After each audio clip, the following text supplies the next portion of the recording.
And welcome back, everybody. FBI Director Kash Patel responding to a viral video that has raised even more concerns about Minnesota's massive fraud scandal. The video showing misspelled signs, locked doors, empty classrooms even, at a Minneapolis daycare center. Now, the state allegedly has also given the center millions in funding. Connor Hansen live in New York City with the latest on that for us. Hey, Connor.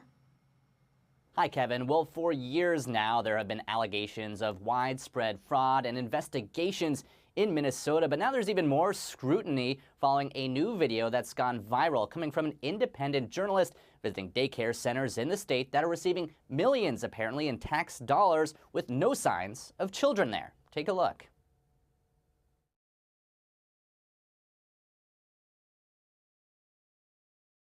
Can I put my son in a daycare here? No, I don't know. Can I speak to someone? No, I don't know. No? That couldn't even spell its name correctly with a sign saying Leering Center instead of Learning. Some had blacked out windows and most had no signs of children there on a weekday. The viral video sparking a strong reaction from Vice President J.D. Vance, who wrote, "Politicians like it because they get power, welfare cheats like it because they get rich, but it's a zero-sum game and they're stealing both money and political power from Minnesotans." Earlier this month, Minnesota's assistant U.S. attorney said fraud involving Medicaid services likely reached more than $9 billion. Fraud is not small. It isn't isolated. The magnitude cannot be overstated. It's a staggering industrial scale fraud. FBI Director Kash Patel just posted on X saying that might just be the tip of the iceberg. Despite mounting criticism aimed at him from the White House and others, Governor Tim Walz has blamed Republicans for the lack of a solution. Nobody in the legislature on the Republican side is interested in solving this. My God, it would be the worst thing in the world for them if this is solved like we're doing it here early this year, because then what are they going to run on? And denaturalization and deportation proceedings could come from this. Kevin? Connor Hansen for us in New York. Connor, thank you so much. Let's now bring in Corbin Trent. Congresswoman Ocasio-Cortez's former comms director and former Bernie Sanders campaign strategist, and Mark Bednar, Congressman Kevin McCarthy's former head of comms and former comms director for Sean Duffy. Great to have you both with us. I guess I should probably begin with you, Corbin. Listen, this is one of those situations where there's no easy answer except for the obvious answer. What happens now? And if you're the Democrats, not just in Minnesota, but all over the nation, how problematic might this get? I mean, I think fraud is fraud, and if you commit fraud against the government or anybody, you go to jail. I think that's what happens next, hopefully, and it seems like that's what's going to be happening next. I don't think this is a Democrat or Republican problem, though. This is a widespread problem of fraud and abuse, and largely it's something that exists in the private sector. You know, the government writes the checks, and then the private sector sort of uses the money in any way they feel comfortable doing, and taxpayers are left with a bill. You look at healthcare, for example. We spent $5.4 trillion last year alone on healthcare. I mean, try finding a YouTuber that can go out and find out how United Healthcare is wasting our money. It's not something that's going to be easy. So I think, this is a case of the system sort of functioning, the fourth estate, and we got to get, it's got to be taken under control. I think fraud's fraud that needs to be found and dealt with.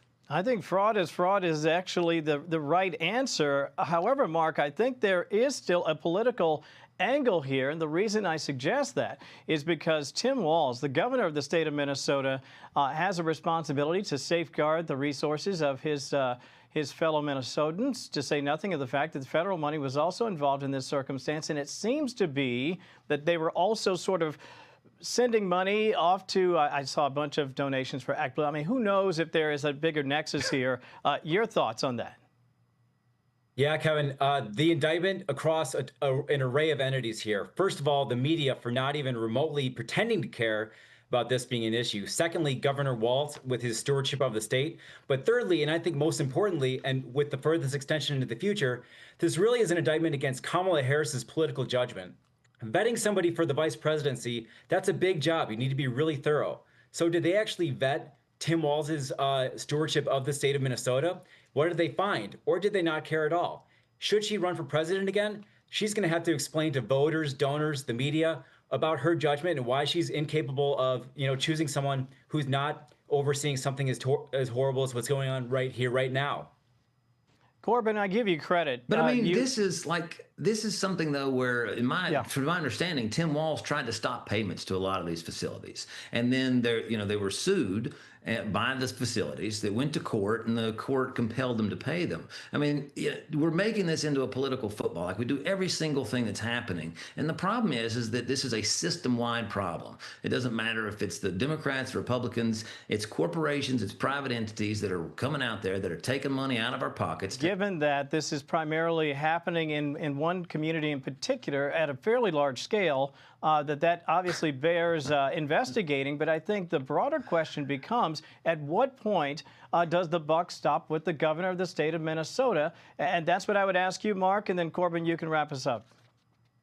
Well, that's why, first of all, it's a great reminder why it was so important for President Trump and Vice President Vance to win, lest you have Tim Walz actually number 2 in line for the presidency in office right now. Yeah. But this is why it's really important for Republicans to actually make the argument that they should be able to control and expand their majority. Speaker Johnson, leader Whip Emmer, and congressional investigators, they should do a press event outside of the Leering Center in Minnesota today, not only to nationalize the issue, but also make Democrats have to actually answer for what is going on here, make them answer for what they've been defending all along. The Leering Center, a reference to the fact that the letter N was missing from the signage out in front of one of these daycare centers, which apparently didn't have any kids in at the time of the video. Corbin, 15 seconds.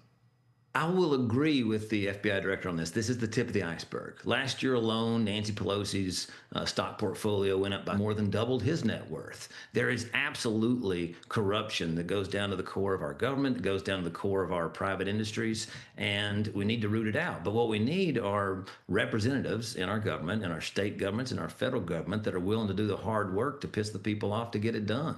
Right. And so far, that's what we're lacking. Somebody's going to have to pay for this, and I don't mean just financially. Somebody has to be prosecuted and arrested and sent off to jail if you've been stealing billions of dollars from the American taxpayer, and it's happening in particular communities, not just in Minnesota, by the way, but also in Ohio and Maine and other places, Washington State. California. It's going to, yeah, absolutely. It's going to bear, I think, a much, much closer examination. We'll see where this all goes. I did read what Kash Patel said earlier. Maybe they should just be government-run healthcare centers instead of private. Yeah, I don't know about that either.